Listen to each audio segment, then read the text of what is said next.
siya, ang dalawang anak niya. Okay? Sila yung mga missionary ni Pastor Boy Arsaga. Okay? Yung aking kuya doon sa Takuling. Okay? Sila yung nasa Gamiras. Kanya wag niyo siyang pakainin ng mangga, walang kwenta mangga nyo, because the best mango will always come from Guimaras. Yan lang, wala kayong dala eh. Tama ha? Ang apelyido yun, Labuyo. Okay, Labuyo ha? Ito naman. Okay? Nandito naman, si Rodalyn Ubas. Okay? Mula sa Labuyo, matamis naman, si Rodalyn Ubas, tayo ka. Dalaga pa to, nagsisimba na to dito. Am I right? 2007, okay? Oh, taga-Bohol to, taga-Bohol ha. Sabi niya, Pastor, young people pa lang po ako, nagsisimba na ako dito, dalaga pa lang. Alam niyo ba na naging asawa siya ng pastor? Okay? Oh, dati ang ano niya, ang middle list niya, siguro mapakla. Oh. Ngayon naging ubas, matamis na. Okay? Ngayon meron siyang anak, itong si Micah, okay, makasling pala. Oh, si Micah, kala ko si Micah, no, magsi-senior high siya sa Cavite, okay? Tayo ka lang Micah, ha? Yan. Sabi ko, galing na ako ng Bohol. Okay? Kahapon lang, umuwi kami. Madaling araw na halos kami umuwi. Oh. Sabi ko, nagkwentuhan kami. Sabi ko, sige lang ha, magre-ready lang ako kasi nagpagupit ako. Okay? Labuyo, maanghang, ubas, matamis. Mamili kayo kung anong gusto nyo. Please sit down. Okay? Of course, andito rin si Brother Bong at saka si Attorney Aini. Okay? Tayo lang kayo. Siya yung pinagpipray natin na nag-aasikaso ng property natin sa Zamboanga. You know what I'm saying? And I would like you to pray that God will facilitate everything and it will be so good. Pag nalaman to ni Job, matutuwa yun. Kausap ko lang kanina eh. You see? And we're so happy. So I would like you to see, mga kapatid, okay? Sabi ng Panginoon, I count not myself to have apprehended. Hindi ko binilang na naabot ko na marami na akong nagawa. Okay? Ito ang ginagawa ko. Okay?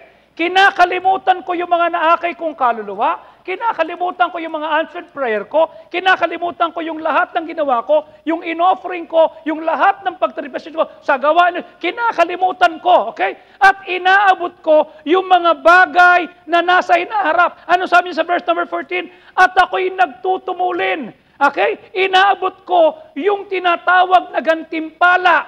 Okay? Sa mataas na panawagan ng Diyos sa kay Kristo Jesus. I ask you, kamusta ang relasyon mo sa Diyos?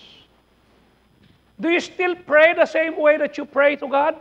Do you still read the Bible the same way you read the Bible? And I would like to say, okay, tinignan ni Dr. G. Salva, sabi niya, what is the Bible that you have? Well, this one, Doc. This is a King James. Yeah, I know, it's King James, but it's beautiful. Sabi ko, yes. Sabi niya, ang laki ah. Sabi ko, pang matatanda na to, Doc. Matanda na ko eh. Okay? Then he signed my Bible. Sabi niya, what is this? This one? My monitor on how far I have read my Bible.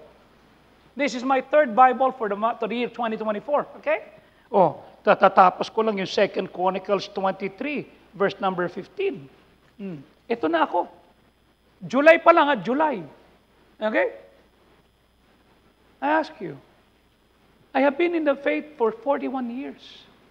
I have been serving God for 37 years. I have been a pastor for 28 years. Do I get tired reading the Bible? No. Bakit?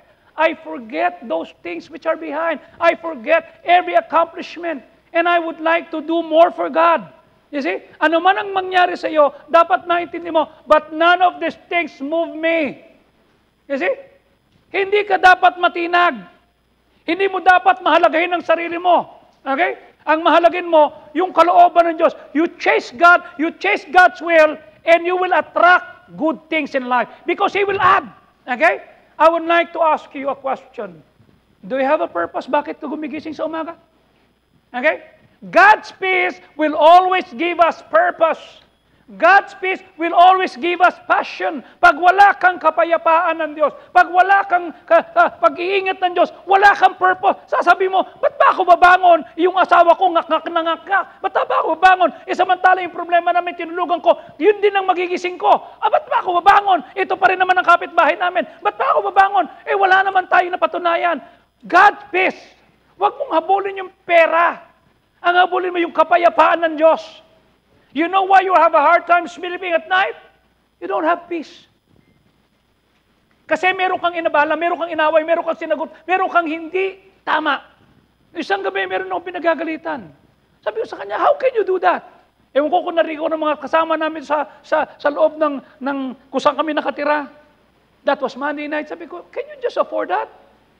Yung mga kasama mo sa trabaho, kahit magalang yan, papuntang impyerno yan pag hindi na-save yan. At yung kinaiinisan mong kapatiran mo, sa langit pupunta yan. Ayun me? Kung minsan sinasabi mo, mabuti pa yung kasama ko sa trabaho, mabuti pa yung ansib, mabuti pa to Kasi magalang, may respeto. Papuntang impyerno yan.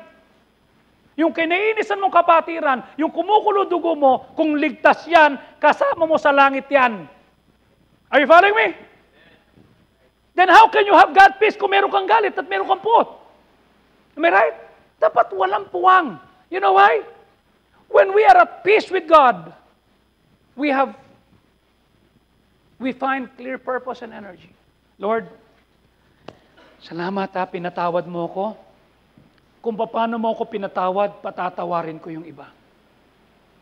Can you imagine when I went to one conference, I'm supposed to be the main speaker, but somebody eat up my time. Then I texted the host, sabi ko, huwag mo na ako isingit. Then the person was preaching the widow of Sariphat, how he gave this, ang dulo niya, Bathsheba, Uriah, David. Anong kinalaman sa cheerful living nun? Anong kinalaman sa ano? Sabi nung pasensya, it's okay. Tama naman ang preaching niya. Will I be affected by that? Nung makita ko yung asawa niya one time, naglalakad, inalalayan ko. Bakit? Ba't aawayin? Kasi may narinig ako.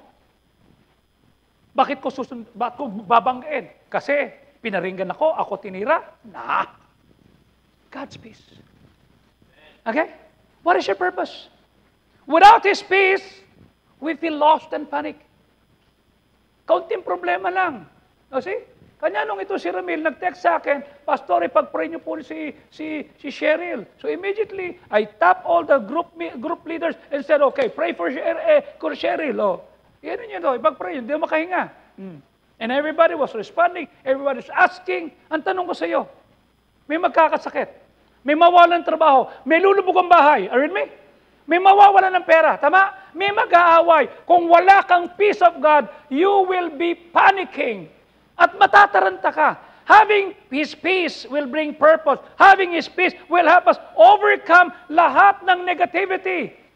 Alam mo kung bakit nakakapatuloy tayo? Ba't tayo nakakaharap? Sa dami ng pinagdadaan natin? Kasi we have the peace of God. Lord, okay lang ako. Okay? Basta hindi lang kita na-displeased. Dahil may purpose ka sa buhay, hindi ka susuko. Dahil may purpose ka sa buhay, hindi ka bibigay. Are you with me? Kasi pag wala kang purpose, pag hindi mo alam ang peace ng God, aalis ka. Iiwanan mo yung pamilya mo, iiwanan mo yung kalooban, iiwanan mo yung ministry mo, at pag iniwanan mo yan, just like what happened to Jonah, he went down to Joppa, he paid his fare, at maraming tao nadamay. Can you just imagine, may madadamay pag iniwan mo yung ministry mo? May madadamay. Dahil may Diyos, ang bukas natin maganda. Dahil may Diyos, ang bukas natin matatag. Dahil may Diyos, ang bukas natin sigurado. Kanya ito yan.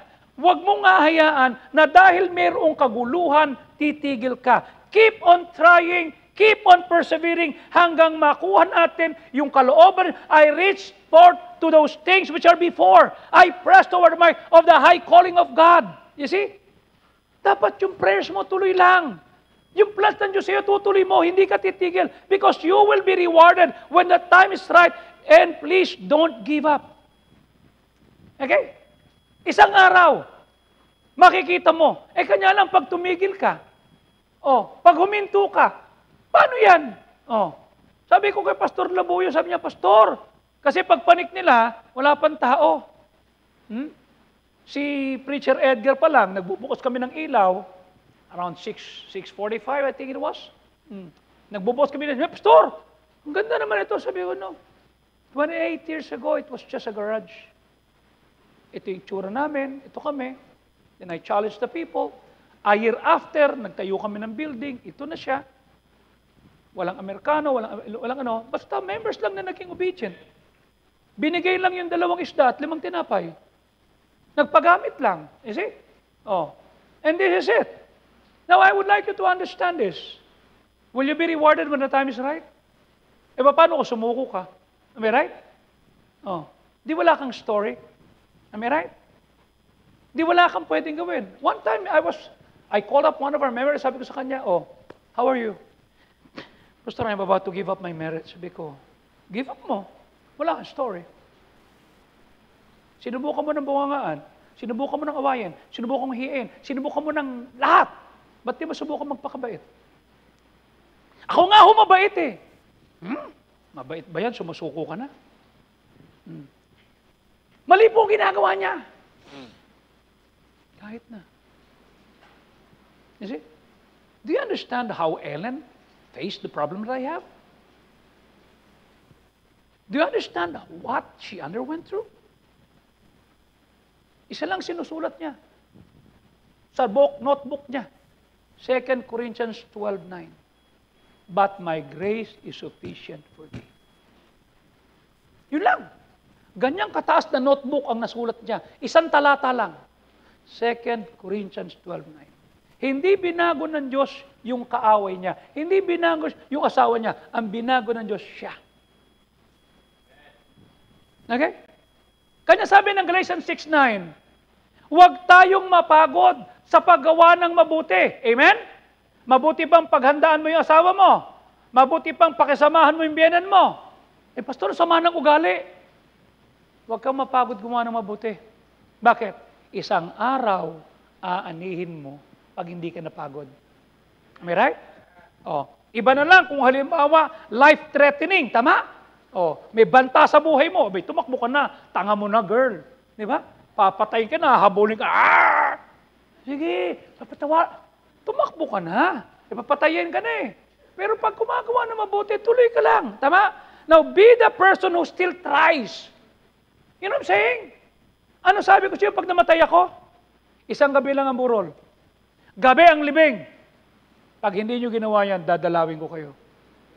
Lahat ng nag-iipaglibing nakasimangot eh. Di pagkagabi, walang nakasimangot. Gabi, di ba? Mas ilalagay nyo lang sa lapit ako, at least I tried. Tanong ko sa iyo, are you the person who tried? Sinubok mo magtiwala sa Diyos? Sinubok mo magsumunod sa Diyos? Sinubok mo magpasakop sa Diyos? Sinubok mo sundin ang alituntun niya? Sinubok mo magpakubuti? Sinubok mo iwan ng mali? You see? Kanya-kanina tumawag si Pastor Job kanina, sabi niya, Tol, okay lang ba sa iyo na binenta ko yung Montero mo? Sabi ko, hindi man sa akin yan eh. Tsaka bumili naman dyan yung member mo, di ba? Okay lang sa member. Oo. Sino ba bumili? Si Pastor Egos. So binenta mo kay Egos.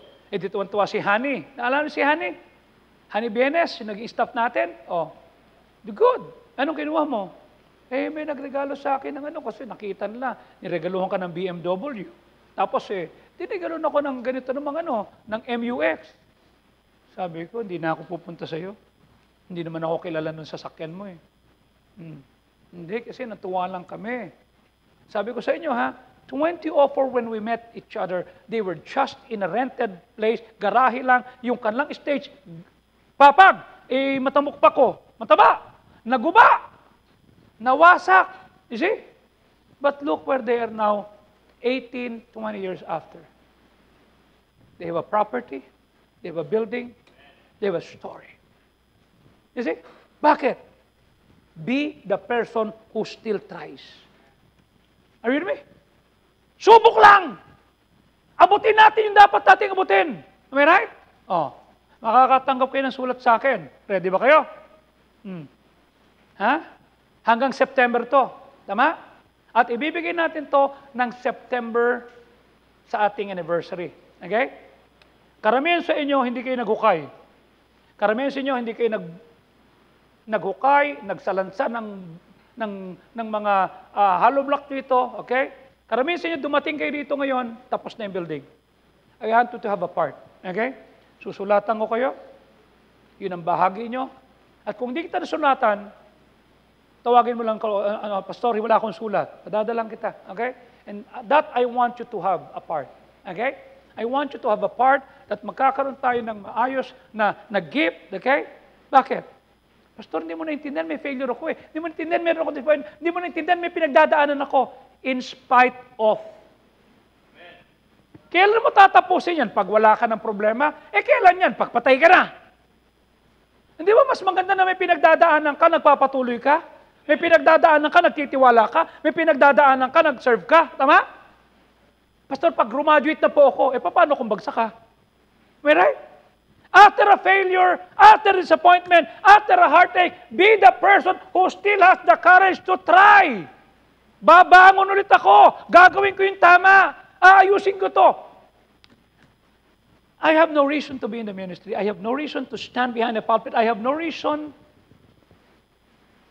to be used by God. Sabi ko lang, sige na. Alam mo, 2014, sabi ni Pastor Benny, July 14, it was my birthday, 50th birthday ko. Sabi niya, bumalik ka na rito. I'm not okay. Mga away lang ako. Bumalik ka na, maraming mawawala. I counted the cost, Pastor. Oh, sige, ganito gawin natin, ha? Ikaw ang conference host ng January, Bible Mode. Sabi ko, tay, may problema ako, may pinagdadaanan ako, hindi tama ang ginawa ko, I'm wrong, and I cannot be there. I trust you. You will be preaching. I made a promise that I will not preach. Sa church mo, hindi sa akin. Kausapin mo sila. Then I was the conference host. Last Monday, tumawag siya, nasan ka? Kasama ko po si Dr. Army G. Salva, nandito po sa Bohol. Ganun ba? Bakit po? May kailangan kayo? Wala kasi ako eh. I want you to take over mamayang gabi. Pumunta ka sa bahay, si Ellen, just like the same time. Sabi ko, sorry po, andito lang po ako, inasikasok si Dr. G. Salva. I ask you, why would Congressman Abante, why would Pastor Abante, okay, will always call me to take over whatever he's doing? You know why? Not because I'm good. Palpak nga ako eh. Not because I'm righteous. I'm not. It's only because of the Lord. Tama? Ba't ako doon? Kasi nakita niya, bumangon ako. Why is it that Pastor Army G. Salva said, I love Joey. Okay? I'm so thankful that I have fellowship with Joey. Sabi ni Jeff. Hindi talaga nagbago yung tawag niya sa'yo, no? Tingnan mo, ha? Pinag-pray niya ako kagabi. Sabi niya, ha? Just want you to see this. And I'm so thankful that sabi niya ganon, na sabi niya, Pastor, salamat ha. Sabi ko, thank you rin ha, thank you rin, Pastor, na people for the Lord Jesus Christ. We thank you for allowing us to fellowship, Brother Joey Salco and Ma'am Ellen, and sabi niya, Brother Joey, sabi ko, okay na, malapit na yun, Joey, chumi, gano'n. Sabi ko, okay na yun. Basta kilala niya pa ko. You see? I'm wrong. I messed up. Okay? I did a terrible mistake. I ask you, did I stop? No. I tried. Lord, one more time. This time I'm focused at you. I would like you to understand. Ba't ka tumigil kumanta sa choir? Ba't ka tumigil sa Sunday school? Ba't ka tumigil sa ministry mo? Bakit ka bumitaw? Why? Pahiya ka? Sino hindi na pahiya? Am I right? No one was bashed more than me. Okay? Ba't ka tumigil? Kasi nawalan ka ng courage to try again. Kanya inaalis ng Diyos yung yabang natin, pinapalitan ng grace niya. Okay? regardless of how uncertain you are, if it will work out this time, you know that your persistence will lead to a new and a good outcome. Are you persistent? Huh? Are you persistent? Nagpapatuloy ka ba? Do you keep doing what is right?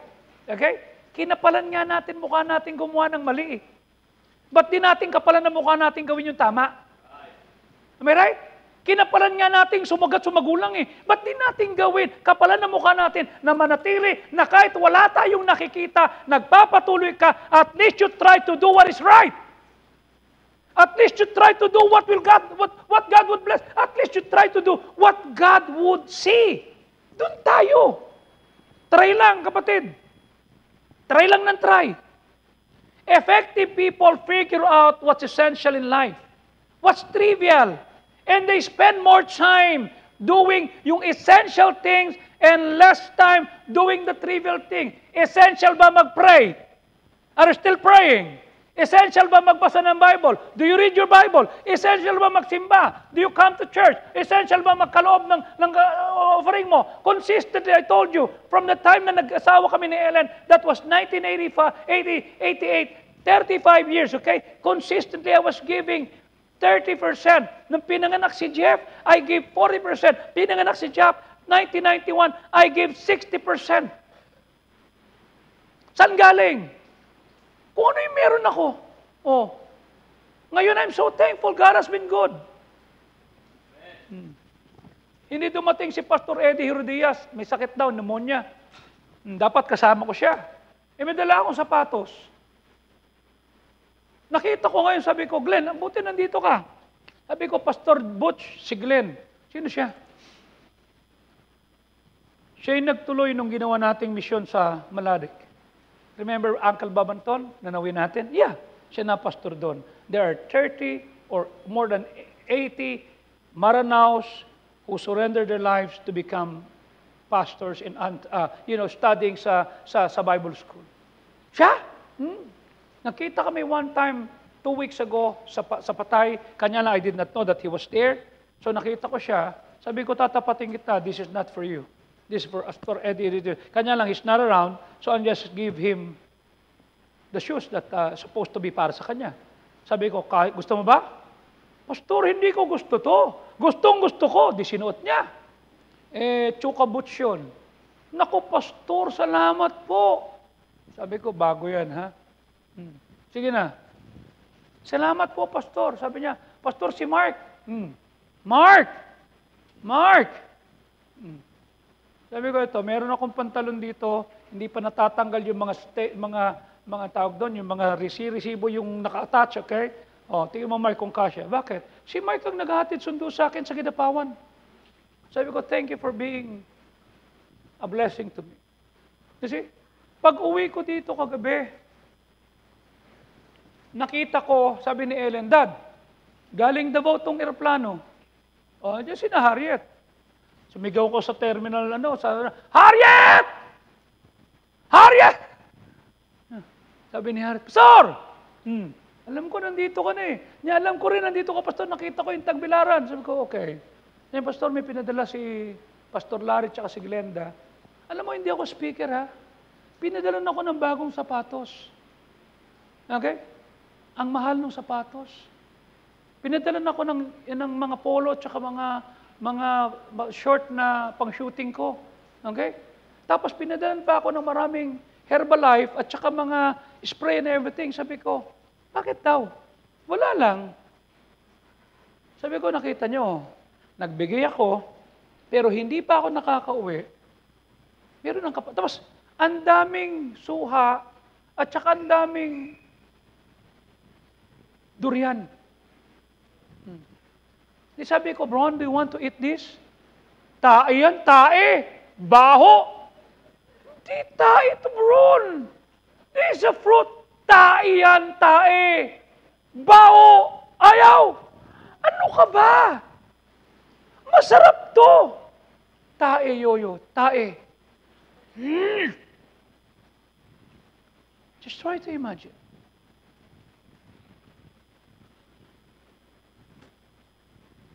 Am I rich? No.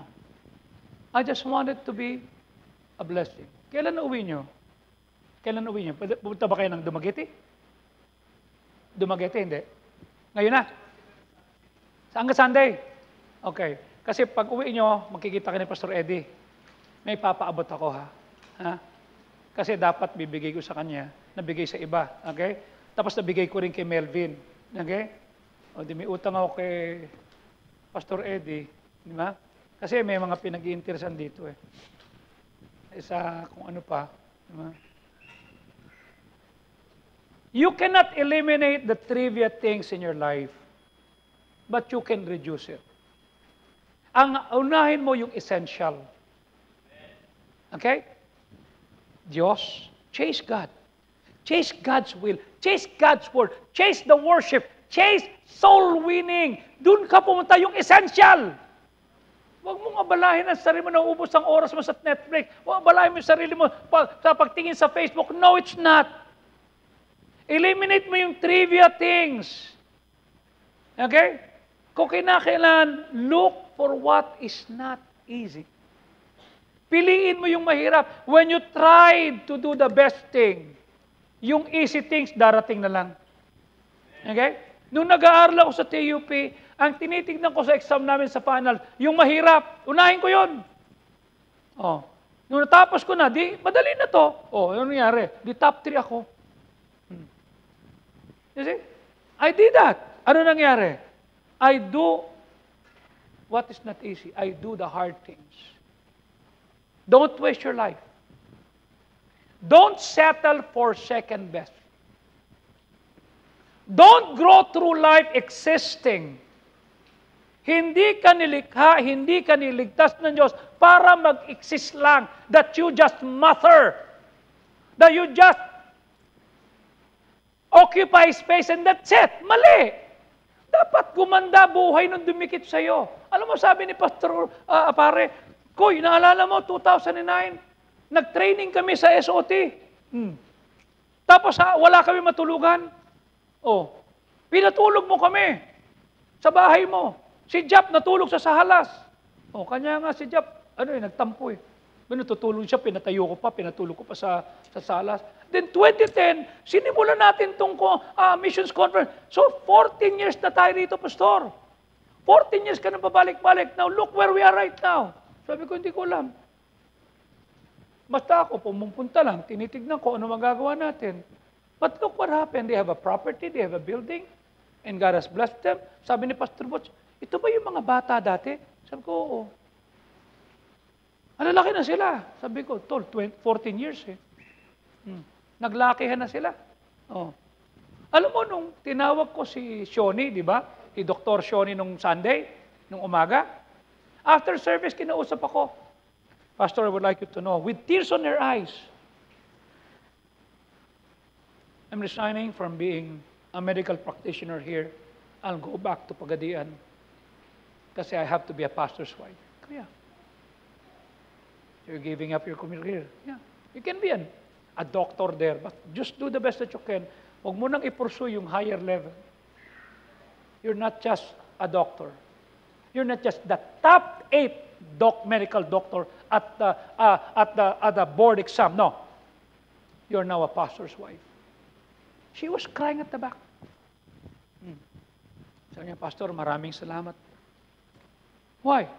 Para mga anak ko yun eh. 2004, when I saw them, they were just what? 10 years old. You see? Yung nanay niya si Belen, the same thing. Ngayon, nagsaserve. Ngayon, pastor's wife na, parang ikaw. Ano ba? Oh, ubas. Dati, makasling lang. Oh. Pero pwede mong makalasing. Pero makasling eh. Tama, ubas, makalasing, pwede. No, kidding aside. You were not created and saved by God just to coast. Dapat haharapin mo lahat. God made you for a mission. God made you for a purpose. Are you fulfilling that purpose? May nag-text sa akin, Bonnie, kanina, invited ka daw niya sa Sunday, 3 o'clock sa church nila. Okay? Sabi ko, tatawagan ka po. mamayang konti, pakisabi niyo po, hindi mo na po matutuloy kasi hindi magkasundo yung mga taong kakausapin, yung ito. Sabi ko, sasabihin ko po. I-schedule ka na lang daw ulit. Okay? At tinatawagan kita kanina pa. Ini-ignore mo ako. Gusto ko lang sabihin sa iyo, may invitation na pastor na ini-invite ka mag-preach sa kanila. Sabi ko, mag-usap na lang daw kayo. Now, I would like you to understand, do you have a mission? Do you have a purpose? Kasi kung mission at may purpose ka, regardless of what you're going through, tatapusin mo yan. Tutuloy mo yan. None of these things move me, neither count I my life dear unto myself, so that I may finish my course with joy, and the ministry which I receive of the Lord. You see? Meron kang purpose eh. And that is to testify the gospel of God, grace of the God. Di ba? Ito yung gagawin ko. Hindi ako titigil. Now, how can you exchange your panic for God's peace? Simple lang. Kumafait lang sa Diyos at lumafait. Matthew 11:28-30, ano sabi? Magsiparito kayo sa akin, kayong nabibigatan, at kayong mga lubhang napipigati, at bibigyan kitang kapahingan. Hindi pahinga yung mamamasyal ka. Nako. Kasi, hindi pahinga yung ikaw ay nasa beach. Hindi pahinga yung ikaw ay nasa roller coaster. Hindi pahinga yan. Mapapagod ka, magagastosan ka. Ang tunay pahinga natin, when we come to the Lord, and God will give us rest. You know what I'm saying? Siya lang ang pwede magbigay ng rest sa atin. Ano sabi sa verse number 29? Pasanin mo yung pamato ko at matuto ko sa akin. Okay? Sapagkat ako'y maamo at mapagkumba sa puso at makakasumpong ka ng kapahingan sa iyong kaluluwa. Bakit? Sapagkat yung pamato ko is easy and my burden is light. It's hard to think of another time during this year na nag-rush ka than holidays. Di ba? Next month, makikita mo na yung taong ayaw mo makita, kakatok na sa bintana mo, kakanta na ng, kailan ba yung kakatok sa bahay nyo? Ha? Si Jose Marichan. Okay? We may sing peace on earth during Christmas season, but most of us are not experiencing peace. Aligaga tayo. So what is the antidote? Ano ang antidote natin? Night out? Swimming? Relaxing on the beach? A week of sleep? No. Yung activities niyan, marerefresh ang katawan mo. Pero hindi ang kaluluwa mo. When you feel empty inside, alam mo sabi ng kultura? Alam mo sabi ng mundo? Ha? We need more. More ice cream. Sabi ni Isa, when you're stressed with ED, kumain ka ng ice cream. Kumain ka ng chocolate. Kumain ka ng hopya. Bakit? Kasi pag binaliktad mo daw stressed, dessert. Subukin mo. The same number, okay? The same letter, the same. Stress, dessert, pareho lang. Baliktarin mo. Yun ang sabi ng tao, kanya ano nangyari sa'yo? Tumaas ang blood sugar mo, ha? Hindi na kasya yung pantalo mo. Lalo kang na-stress. Okay? Sabi ng mundo, we need to do more. We need to go more. We need to be more. But Jesus says something different. The antidote to our overload soul is not time management program. It's not philosophy. It's not a plan. It's a person. It's Jesus Christ. Kaya sabi niya sa verse 28, magsiparito kayo sa akin. We need to come to God as we are. Lord, durug ako, wasak ako, ang sakit. Okay? Pagod na po ako. Give me rest. And sabi ng Diyos, take my yoke upon you and learn of me.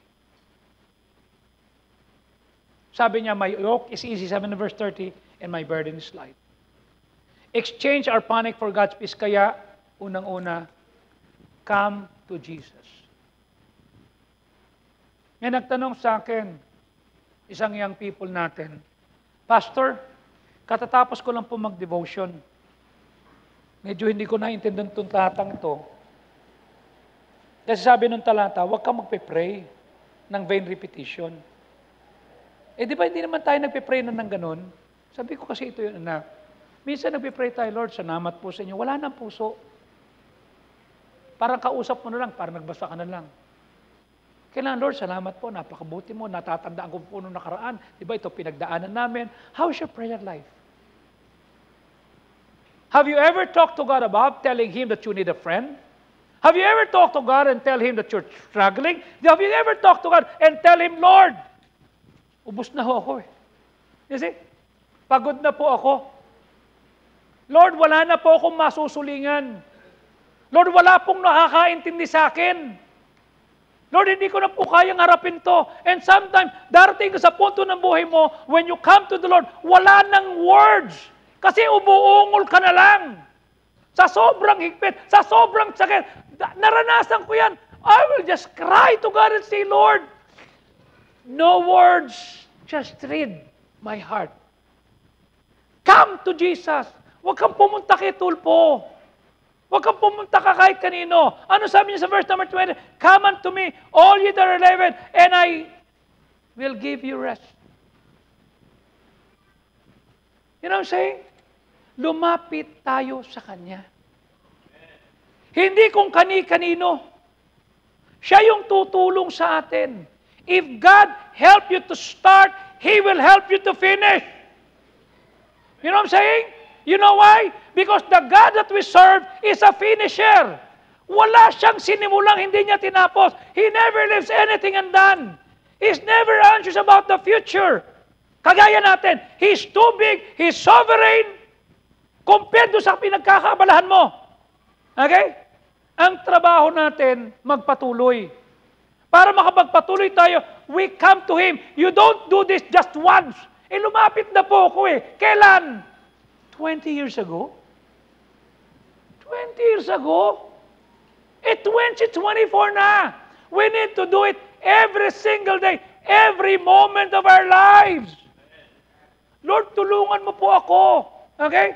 Tinulungan ka ng Diyos nung elementary ka. Tutulungan ka ng Diyos pagka high school ka. Tutulungan ka pag nasa senior ka. Tutulungan ka ng Diyos pag naghahanap ka ng trabaho. Every single moment, okay? Tutulungan ka ng Diyos ngayon. Kasi August 16 exam mo, tama? 16, 26. Ha? 11 and 12. Oh. In 2016 pala si Ian Utor. Di ba? Oh, si Ian Utor na si Ian. Oh. Mag-ano siya, mag-i-interview. Oh. 11 and 12, tama? No matter what the problem is, no matter how deep your hurt is, dali mo ka, Panginoon.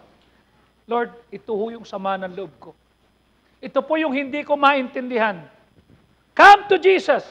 Am I right? Ano kabalisahan mo? Ano kabigatan mo? Ano mo hindi maintindihan? Tama? Ang solusyon, hindi senior pastor mo. Ang solusyon, hindi ko sino? The Lord. Pangalawa, connect with Jesus. Nakakonek ka ba sa Kanya? O nakakonek ka lang sa Wi-Fi? Am I right? Connect. Ano sabi niya? Take my yoke upon you, sabi ng verse 29, and learn of me. Kunin mo yung pamato ko, sabay nating bigbitin, at matuto ka sa akin. The Lord said we must yoke up with Him. Yung yoke, mga kapatid, sa piece of wood na nakasampay doon sa batok ng baka. Okay? Na yung dalawang cattle will go together at imagine, nakatali kang ganyan. Are you connecting with the Lord? The Lord will make it easier kasi dalawang cattle ang dalawang baka. Jesus does not want you to carry all your burdens. You were not designed to face the battle alone. Kanya kailangan nakakonek ka, kailangan nakaka-faith ka sa Diyos, kailangan meron kang small group, kailangan meron kang mga prayer warriors, kailangan meron kang mga tropa. Natutulungan ka, I ask you, pag dumikit ba sa iyo yung tao, mapapalapit sa Diyos o manlalamlag o mawawala? Will they love God? You see?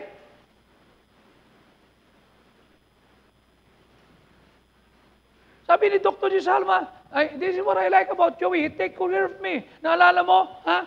Nagkaroon ako ng sakit sa Baguio. Opo. Kinuwento niya naman. Sabi niya, di ba, hinatid mo si Ron Petrick? Opo. Tapos umuwi ka na ng Pasay? Opo. Tapos si Pastor Benny, nagpasundo sa'yo sa Baguio. Balik ka na naman. Hinatid mo rito. Tapos nagkasakit ako. Opo. Alam mo ba na pagdating ko ng airport, may ambulansya na, may doktor na. Bakit? Dinretso ako sa ospital. Sabi ko, alam mo rin ba, nadabangga tayo? Sabi ni Boss, Pastor, nasa likod niyo ako, nakaano kay Pastor Sako. Bakit? 3 araw ako walang tulog pagdadrive sa mga to. Imagine, ako gusto nila mag-drive sa kanila. Gusto ni Pastor Benny, ako mag-drive sa kanya. Gusto ni Pastor Benny, ako mag-drive. Galing pa ako ng Pasay. Why? Why? Hindi ako tumatakat sa responsibility. Kasiyahan ko mag-drive sa mga lingkod ng Diyos. Kasiyahan ko mapagod. Hanggang sa mabangga. Alam mo, Joey, hindi ko talaga makalimutan yan, Joey. Sabi ko, opo, Tay, I'm so happy I have the privilege to work for you and to work under you. Sabi niya, pati si Mami, ayaw nga pumunta sa iba. Gusto dito eh. Tingin talaga ha. Wala po yun, Tay. 92 years old. You see? Alam mo, sabi niya sa akin, April 20. Alam mo ha? April 20, 2015. He texted me, Joey, the people who left you, it's just okay. Para tawagan ka niya, para i-text ka niya. So, Dad, I never raised that. Thank you. No. We love you. So, thank you, Dad. Do you have a prayer partner? You see? Minsan magugulat ako, tatawag yung mga taga Zamboanga del Norte. Pastor, may prayer vigil kami, may fasting kami. We prayed for you. So go, thank you. I need that. You were not designed to face your battle alone. God wants you to yoke up with Him. God wants you to pair with Him, to connect with Him. So come to Jesus, connect with Jesus. Letter C, and we close with this. Consider Jesus to have a change in us. Baka kanya nahihirapan ka kasi you're not learning from Him. Okay? Ano sabi niya? Verse 29, take my yoke upon you and learn of me. Okay? When you got saved, capable ka pa rin magkasala eh. Tama? Ang unang niligawa ng Diyos sa iyo, niligtas ka.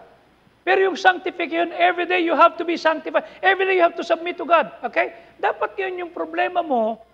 Dati na porn, yung dating pagmumura, dapat hindi na. Dapat there is a change in us. Di ba? Yung dating lasenggo, hindi na. Yung dating palamura, hindi na. Yung dating problema, blessing na. Yung dating madaldal at nakikipag-away, peacemaker na. Learn of me. What have you learned from God? Natuto ka bang magpatawad? Natuto ka bang maging patient? Natuto ka bang maghintay? Natuto ka ba? Am I right? Kasi kung ka mag-anak ka, tapos yan ka pa rin, ano sasabihin ng tao sa'yo? Ano ba yan? Pareho lang? He wants you to learn from Him. And as you learn from Him, I would like to say, that change will be in the process. Dapat makita nila, bakit ganito to? Dati to, pag ganito problema, aligagana, nagwawala, nagmumura na, lasing na. Pero bakit ganyan? Why? There is a change. You see? You know how hot-headed I was. You know how foul-mouthed I am. Those were the days. Okay? Wala na yan. Tinatawanan ko na lang. God knows what causes the stress in your life. He knows humility and gentleness are the antidote sa dalawang pinakamatinding stress na buhay mo. Ano yan? Arrogance and aggression. Whether you like it or not, arrogante ka eh. Whether you like it or not, tanggapin mo hindi, aggressive ka. Lalo na pagka may nakasakit sa'yo. Gusto mong gumanti. Tama? But God, you know what God said? Kalma. Baby, kalma. Humility. Lord, ikaw na po bahala. Lord, ikaw na po. Okay? Jesus wants to give you a better way. But you have to learn from Him. There should be a change. Yung dating nagbubulakbol, dapat focus na sa pag-aaral. Yung dating pasaway sa magulang, dapat blessing na. Ito guys ha, kung hindi ka na nakakatulong sa magulang mo, huwag ka namang pabigat. Am I right? Hindi ka na nga nakakatulong, pabigat ka pa. Tama? Entitled ka pa. Huwag. Huwag. Be a blessing. Maging maayos tayo. I'm so happy that my mom saw the change in me. And when she died, dito siya binurol. Okay? Dumating pa rito si Cynthia Villar. Dumating pa rito yung ibang mga kaibigan ko na sabi niya, Pastor, sorry. Sabi ko, okay lang. I'm just okay, bye. Because my mom is in heaven right now. Ang nalulungkot lang ako, hindi nakita ng tatay kong nagbago ako. Ang alam ng tatay ko, pasaway ako. Alam ng tatay ko, basagulero. Alam ng tatay ko, palamura ako. Alam ng tatay ko, lagi kami pinapatawag sa barangay kasi mali ako. Hindi niya nakita nagbago ako. But I thank God my mom saw it. Okay? My mom saw it. I ask you, have you learned from Him? Have you let Him change you? Binago ka na ba? Pastor, mahihain ka talaga ako eh. Alam mo ba na mahihain ako? I'm not this. I'm an introvert. Mas gusto ko nasa sulok. Mas gusto ko wala akong kausap. Kanya lang sabi ni Pastor, hindi pwede yan, Joey. Magso-soul winning ka eh. Hindi pwede. Kasi utusan kita eh. Hindi pwede yan. Whatever I am right now is not me. This is what God did when I submit to Him and I allowed Him to change me. Imagine how many times you have heard Pastor Benny will come here at the pulpit and said, I have no one to trust to teach about cheerful giving except your pastor. I have no person that I could entrust yung operation ko except your pastor. Imagine ang dami niyang tao. Sabi ko nga sa inyo na Sunday, tumawag pa sa akin no Saturday. Congratulations ha. For what? Level up ka na. For what? Nakita ko eh. Pero mo, naka-BMW ka na. Kuno kumote. Luma ho yan. Di! Kilala kita. Pagdating ko sa Bohol, sinundo ako, sabi ko, salamat ha. Nahiya nga po kami sa iyo eh. Bakit? Baka hindi na ako kayo sanay sumakay dito. Sabi ko, gusto mo kaltok ang ulo. Naiwan na nga yung bagahe ni Ellen eh. Pero mo natapos na lahat ang ikot sa carousel. Sabi ko, excuse me, I think I missed one of my luggage. Are you Mr. Sauko? Yes.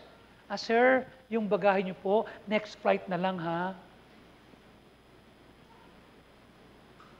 Sabi din, alin po yung sa akin? Sabi ko, wala ka na magagawa.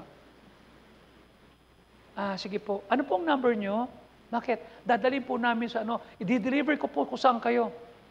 Hindi ko po alam yung number, hindi ko po alam po saan kami nakatira. Tatawagin ko na lang po yung tao. Okay lang? Pumasok si Hope, sabi ko, Hope, paliwanag mo nga sila kung paano kukunin to. Kanya habang service, tumatawag na sa akin, sa Cebu Pacific po ito, andito na po yung gamit ninyo. Kung inaway ko, di ba?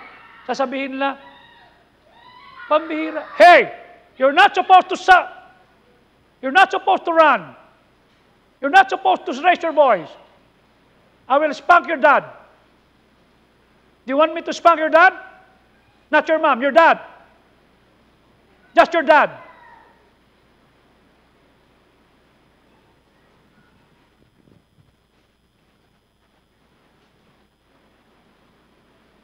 Kung inaway ko yung mga Cebu Pacific, di wala kaming testimony.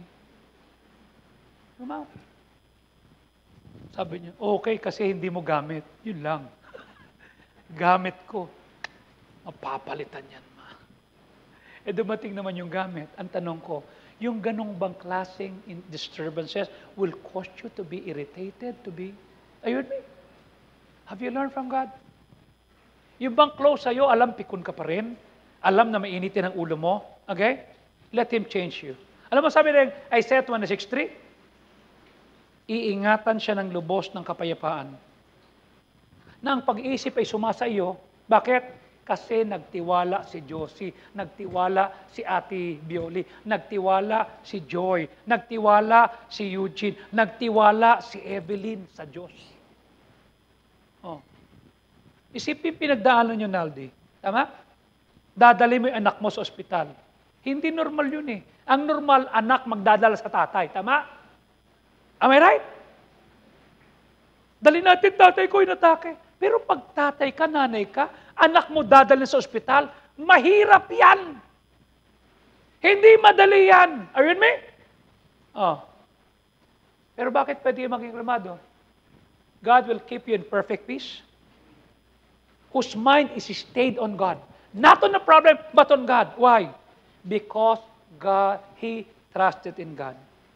I ask you, are you tired of being stressed out? Are you ready for a true peace that only comes from God? Ikaw yan. It's yours for the taking. It's a free gift. Okay? Yung pagbangon lang out of bed is a major chore. Kaya pa bang bumangon bukas? Ba't ka bumabangon bukas? Kasi may Nescafe. Hindi ka tutulungan ng Nescafe. Lalo magpapalpitate ang puso mo dyan. Okay? It is usually a meaningless work, not overwork that wears us down, saps our strength, and robs our joy. Sabi ni George Bernard Shaw, this is a true joy of life. The being used up for a purpose, recognized by yourself as the mighty one. Ibig sabihin yan, being a force of nature, instead of feverish, selfish little clot of ailment and grievances and complaining that the world will not devote itself in making you happy. I ask you, napapagod ka na? Kasi hindi ka nakakapit sa Diyos. Because you never come to the Lord, you never connect with the Lord, and you never consider Jesus to change your life. 41 years I've been in faith. Pag tinitignan ko yung Sons of Time, sabi ko, Lord, ang laki na ng pinagbago mo sa akin. Kundi dati to, magmumura ko eh. Major pa naman namin yung sa bahay. Sa bahay namin, talagang nananalayta yung dugong hapon, nakamura eh. Pero sabi ko, Lord, salamat ha. You changed me. I learned from you.